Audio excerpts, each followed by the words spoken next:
Estamos aqui através do projeto Cidadão Arretado, com a deputada estadual Priscila Krause. Nós estamos representando este projeto, apresentamos à deputada já o nosso propósito, que é justamente tentar fazer mais presente o cidadão eleitor no parlamento, com a tentativa de aproximar, de facilitar esse diálogo entre o eleitor e o mandatário, os parlamentares. E nós gostaríamos de ouvir aqui a opinião da deputada sobre um problema do nosso sistema representativo que nós tentamos superar, que é o problema da crise de representatividade.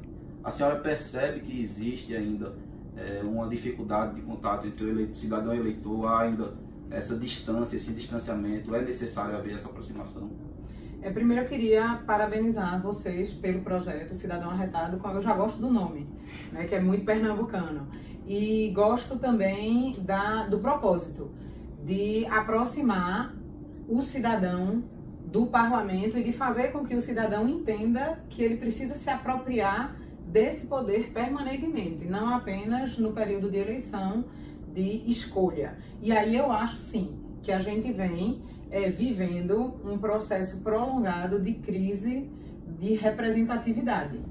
E talvez o remédio para essa crise seja exatamente a apropriação por parte da sociedade dos poderes constituídos.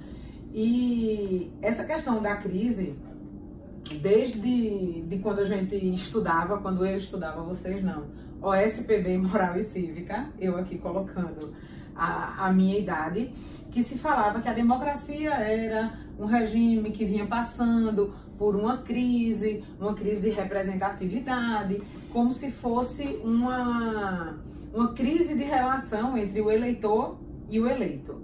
E isso é verdade. O que é que acontece hoje?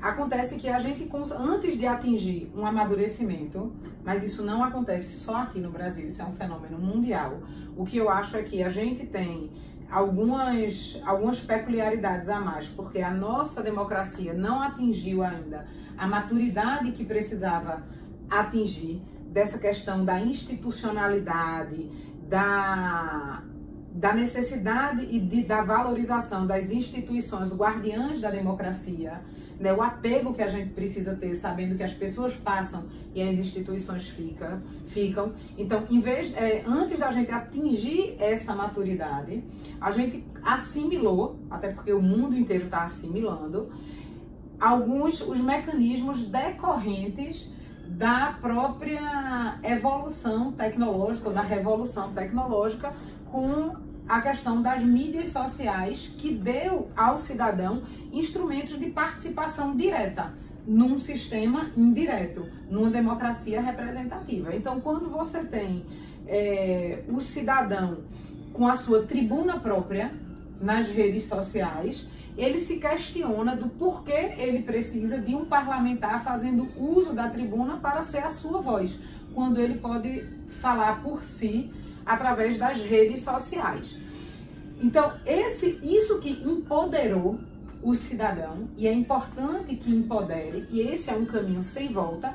Por outro lado, também questiona a utilidade, digamos assim, dos instrumentos de representação, ou das formas de representação. E aí a democracia, que é um regime que se permite crises e aperfeiçoamentos permanentes. Aí, quando eu falo em crise, eu queria falar de processo de aperfeiçoamento, né, permanentes. É um regime que possibilita essa crítica, que possibilita que se aponte falhas e também possibilita que se encontre caminhos. Aí você pode perguntar: Priscila, e quais seriam esses caminhos? Eu não sei. Eu acho que a resposta está na própria democracia. O remédio para a democracia é mais democracia. O que a gente precisa trabalhar são esses valores democráticos. A gente precisa entender, e aí é o meu receio do momento que nós vivemos, é que, uma vez utilizados os mecanismos institucionais, os nossos adversários, eles têm a mesma legitimidade que a gente. Eu acho que é essa questão que está em xeque, esses valores democráticos a partir desse raciocínio. Mas sim, existe uma crise de representatividade, as pessoas não se enxergam mais nas pessoas que elas mesmas votam, precisam se enxergar e precisam entender a natureza dessa representação. Por outro lado, quem detém os mandatos hoje, nós que somos detentores de mandatos populares, a gente precisa entender que esse processo de confiança, que essa relação de confiança e esse processo de legitimidade, ele é permanente. Sempre foi.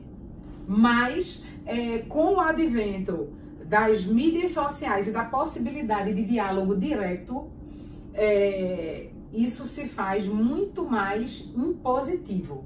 Então, não existe mais aquela coisa do político de 4 em 4 anos que só se pronuncia quando lhe é conveniente. Não existe mais, porque a gente está presente nos meios de comunicação, das redes sociais, nesses meios alternativos, e funciona como uma ágora, e que as pessoas vão lá e botam o dedo na sua cara, às vezes com educação, às vezes sem educação, com modos e às vezes sem modos, e diz o que pensa. E a gente precisa se posicionar em relação a isso e renovar permanentemente esse processo de confiança, essa relação de confiança, esse processo de legitimação. Claro que ele tem um ápice, que é no momento do voto, onde você renova ou não os mandatos. Mas isso é uma construção que hoje ela se dá permanentemente. Perfeito. A senhora falou aí de mídia social e realmente é um instrumento muito poderoso à disposição da sociedade, à disposição do eleitor. Veja, por exemplo, que hoje nós sabemos quem são os deputados federais, embora ainda com restrição, nem todo mundo sabe, nem todo mundo tem a oportunidade de ter esse acesso, esse tipo de conhecimento. Mas o foco, a mídia está diretamente na Câmara Federal. Então hoje nós sabemos que são 25 deputados federais, sabemos com mais restrição ainda que são 49 quem são os deputados estaduais, e infelizmente o que demonstra a existência dessa crise, quando se trata de Câmara de Vereadores, que em tese deveria ser o político mais próximo do eleitor, nós não sabemos muitas vezes quem são e quantos são os vereadores. Até pouco tempo atrás, humildemente falando, eu não sabia que eram 39 vereadores na Câmara Municipal de Recife.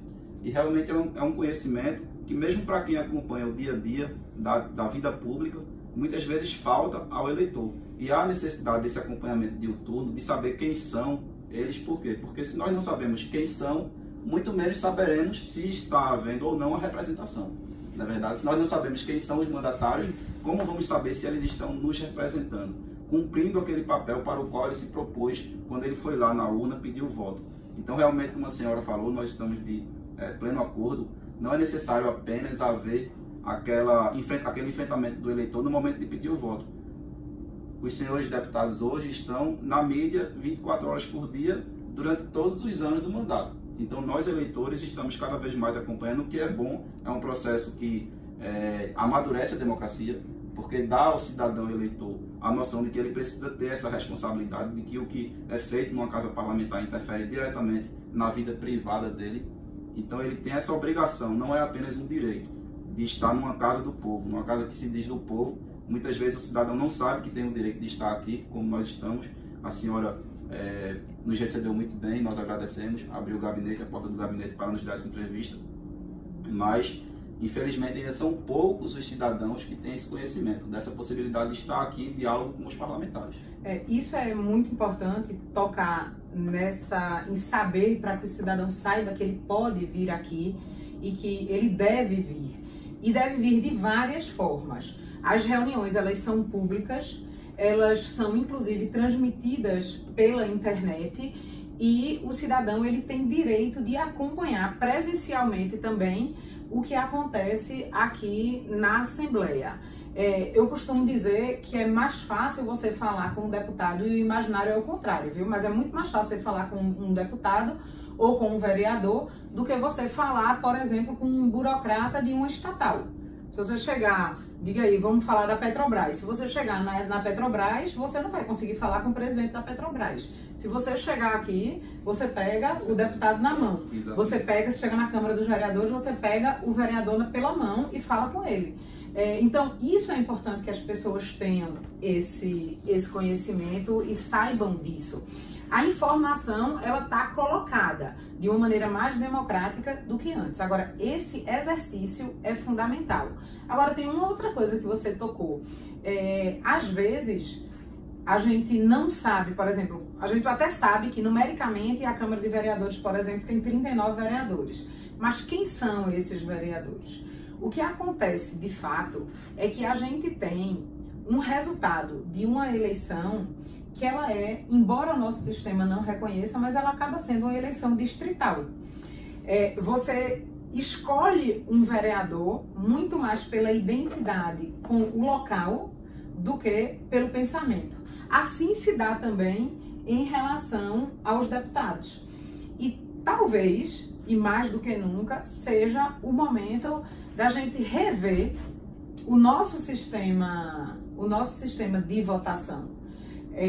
Claro que o Congresso já se posicionou sobre isso, acho que a coisa não avança mais do que avançou, mas o fato é que a representação política no Brasil, nas 3 esferas, ela está cada vez mais uma representação política distritalizada. Você tem mais o vereador do bairro, o deputado da região, do município, e eu digo isso tendo inclusive uma característica diferente. Se você pegar a minha votação, ela é uma votação transversal. Ela era assim quando era de vereador, então eu tinha voto praticamente em todas as RPAs do Recife, e isso se configurou de uma maneira diferente, de fato, com a eleição de deputado estadual, onde eu tenho uma votação mais concentrada. Recife, região metropolitana, uma votação bastante expressiva em Caruaru e uma votação também considerável ali no Agreste Meridional, também em Garanhuns. Mas, do ponto de vista do município, quando eu era vereadora, diferente de outros vereadores, eu tinha uma votação distribuída pela cidade. Embora eu tenha tido votos em mais de 120 municípios pernambucanos, ainda que um pouquinho, mas com a votação lá presente. E isso traz uma característica de um voto distritalizado. Isso tem um rebate também na questão da crise de representatividade. Isso é importante porque você sabe que tem ali próximo, né, à sua residência, ao seu domicílio, aquela pessoa que lhe representaria em tese. Então, haver essa aproximação, o voto distrital também talvez seja uma ferramenta para tentar superar essa crise. Outra questão também que se coloca é a questão do pacto federativo, das competências administrativas de cada ente federativo. Talvez aos municípios devessem caber mais atribuições, também, obviamente, ser dada mais autonomia financeira. Mas isso é uma discussão que, com certeza, é bastante grande, se estenderia e fugiria um pouco do nosso debate aqui. Nós agradecemos a recepção, mais uma vez, da deputada Priscila Krause e finalizamos dizendo que nossa pretensão é expandir esse projeto nas faculdades e colégios, justamente por saber que o processo democrático é lento, mas é cultural. Nós precisamos estimular nos estudantes, nos cidadãos e nos estudantes mais ainda, porque são as próximas gerações que sofrerão as consequências de tudo que se faz hoje, estimular essa prática de acompanhamento da atividade parlamentar, de fortalecer, inclusive, o legislativo. Eu agradeço demais a oportunidade de participar do projeto, me coloco à disposição. Essa é a nossa primeira conversa específica para o projeto, mas todas as vezes que vocês quiserem discutir algum tema específico, algum projeto de lei em tramitação, dentro das minhas limitações de conhecimento, eu me coloco à disposição de vocês para conversar com os internautas, e faço votos que o projeto cresça muito, porque de fato é um projeto arretado. Obrigado, pessoal.